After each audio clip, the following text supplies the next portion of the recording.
Hi guys, welcome to Industry Insights. I'm Clinton Harn, and over the next few episodes we'll be meeting with filmmakers and industry professionals to talk about all things gear, news, photography and filmmaking.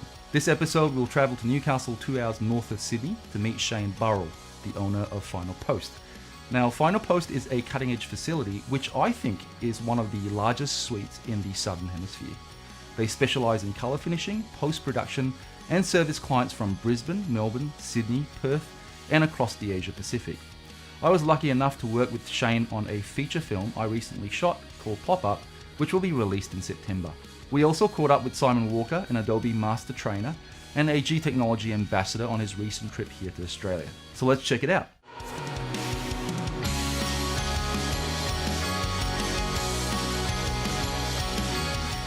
Hi, I'm Shane Burrell. I'm the owner of Final Post. I'm a colourist and I've been involved in post-production for over 15 years. The Final Post is a finishing facility. We have 3 colour suites here. We have a theatre for our theatrical work where we're running a digital vision Nucoder. And we have 2 other smaller suites which are an assist, and a broadcast suite with a resolve system in there. Final Post came about because there's obviously a massive shift going on within the content creation industry. Particularly since the Red camera, and people are getting their hands on cameras that shoot large formats and higher bit rates and formats that not everybody can always get the most out of. So we thought, let's create something that can service those people and give them the most, or give them the opportunity to get the most out of their pictures. My brother and I spent almost 6 months designing it, and then probably 2.5 years building it, and we're very hands-on with the creation of it. And it kind of just became that way because, again, a necessity where in order to do something like this you've got to get a bit more hands-on, and it's a little bit out of the box. I think one of the coolest things about working in a place like Newcastle, we have the best beaches in the world, and when people come to work here, they're away from their everyday life, they're away from their hometown, they're away from all the pressures, and they can totally zero in on the creative process and the work that we're doing. It's a dynamic work environment, and everything is designed to give people a really creative experience and also not to compromise on the tools that we use. I think for people that are wanting to be a colorist or get involved in post-production, one of the key ingredients is to really get hands-on with the tools. Don't just sit in the edit suite, but get out, get on set.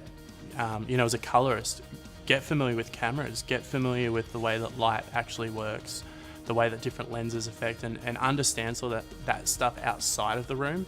Sure, you need to spend a lot of time in the room, on the tools, working with other colorists and learning how they work and all that sort of stuff, watching tutorials online. But I really feel like one of the things that really has helped me is having that understanding on set and understanding what the cameras do and what the nuts and bolts of getting a picture is all about. So one of the things that we've really noticed coming from a finishing point of view is with the a lot more independent films being created and guys getting out there and shooting, is that a lot of corners are getting cut all the time. And so it's kind of an odd choice to have a finishing facility as big as ours to service these guys, because is it something, or one of those high priority things that they would want to do? Is it a necessity?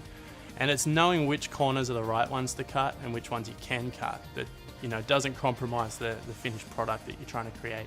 Being involved in colouring and post-production, we have a really interesting perspective on the filmmaking process. We essentially succeed or completely die based on everybody's work before us. So we're actually developing a methodology called Agile Post, which opens up the whole conversation with producers, with all your key crew, right before the camera starts rolling, to have input into the process and to some of the decision making that goes along with it. We can be really flexible to work in with people's projects depending on their budget and their needs and things like that. So we're really privileged to have this opportunity, and we love working with artists and creative people that are really passionate about film.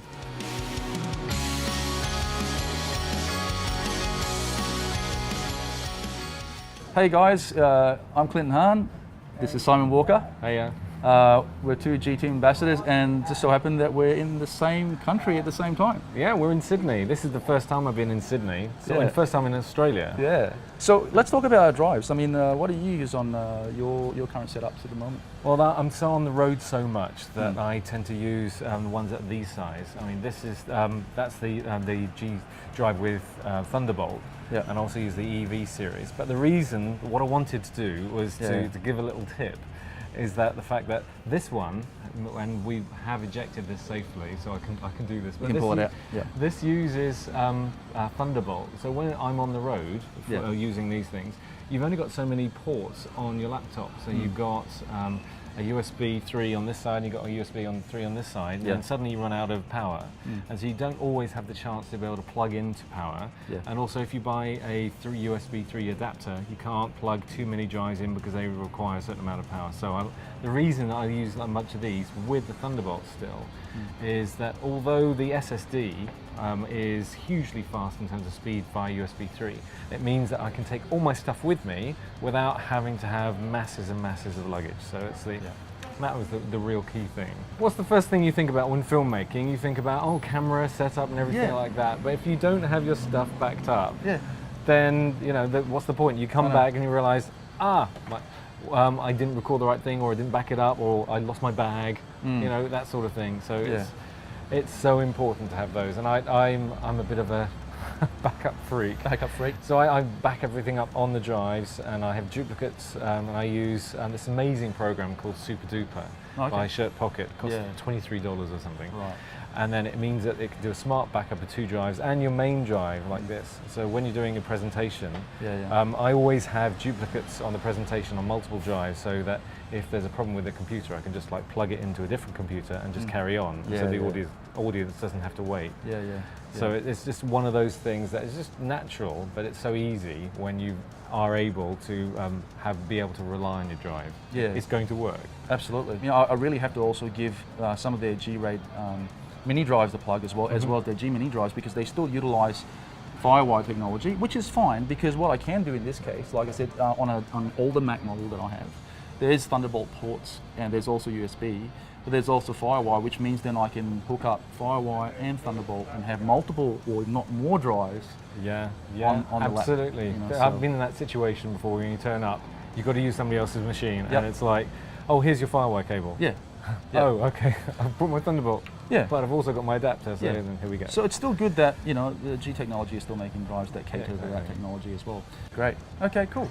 Well, enjoy your stay. Thank you. I'm sure we will cross paths again eventually at some either G-Tech event. Yeah, most probably, yes, absolutely. Look out for Simon. He does a lot of online training as well. You can go to your website. You can check out my website if you want. And what you won't see, as part of this video, is the next couple of hours where we're just going to talk rubbish about everything about how our workflows and things like that. You can't get 2 filmmakers together without constantly sharing for hours and hours about, oh, do you use this? Yeah, exactly. Well, that's the whole point of us getting together, and we just thought we'd do this video. But once the camera goes off, this is right. We're going to be doing this for ages yet, so you got off lightly. See you guys. Cheers.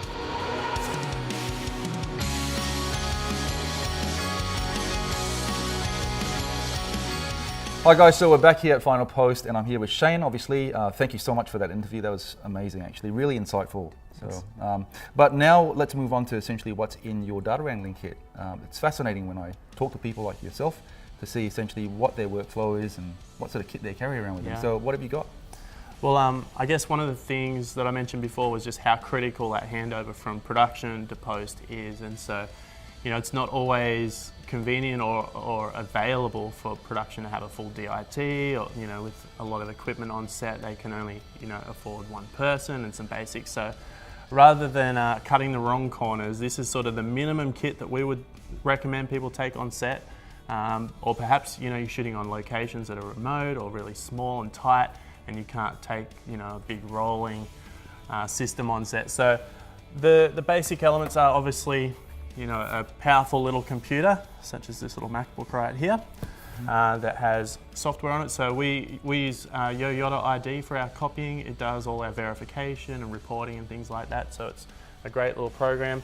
We have another box that's got all of our cables and card readers and things like that in it. So we'll just get some of these out. Oh, good. Red mag. Red mags. Good old. We have a USB thing there. Texters. These are really important, elastic bands, lots of colours.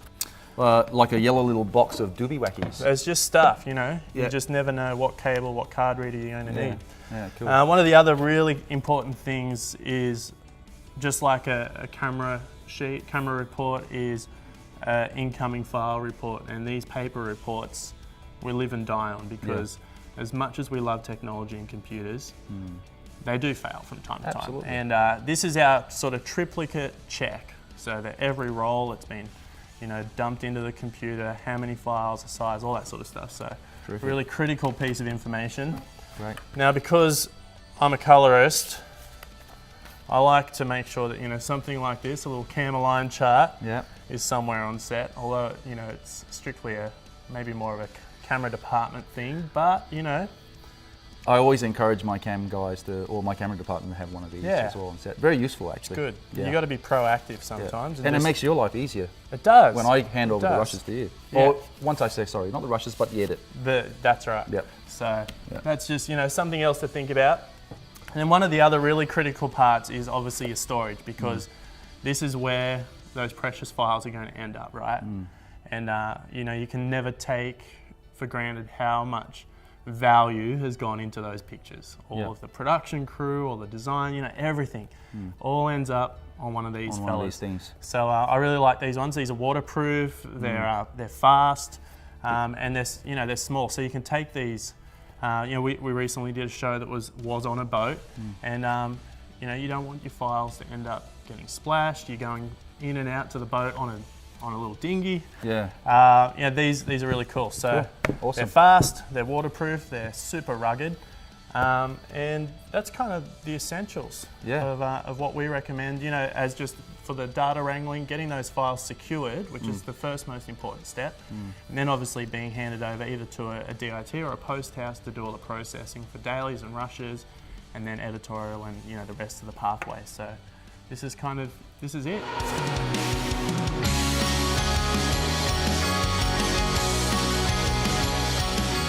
So there you have it, guys. Just a little insight to the important facets of post-production. We will be meeting with other industry professionals in the coming episodes with more stories from DOPs, VFX artists, editors, directors, producers, and so much more. So leave us a comment and let us know what you'd like to see. Until the next episode, see you later, and thanks for watching.